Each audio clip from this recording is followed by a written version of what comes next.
Kompleto na ang mga mamumuno sa mga komite ng Senado kasunod ng pagbubukas ng sesyon ng 20th Congress. Dahil dito inaasang mas mapabibilis ang pagtalakay sa mga panukalang batas. Kabilang mga prioridad na panukala ng administrasyon. Nagbabalik si Bernard Ferrer. Inaasang mas mapapabilis pa ang pagtalakay ng Senado sa mga panukalang batas matapos tuloy ng makumpleto ang mga chairmanship ng iba't ibang komite.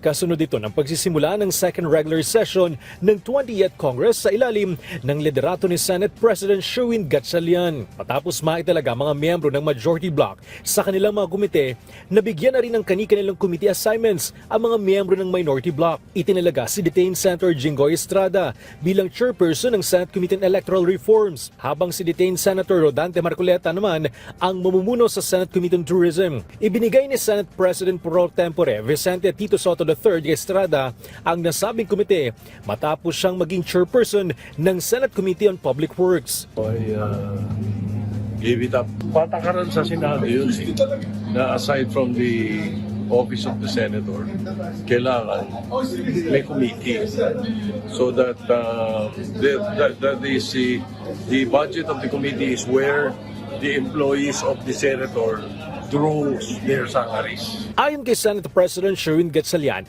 nananatili pa rin mga senador sina Estrada at Marcoleta kahit nasa kulungan, kaya karapat dapat pa rin silang mabigyan ng mga committee assignments.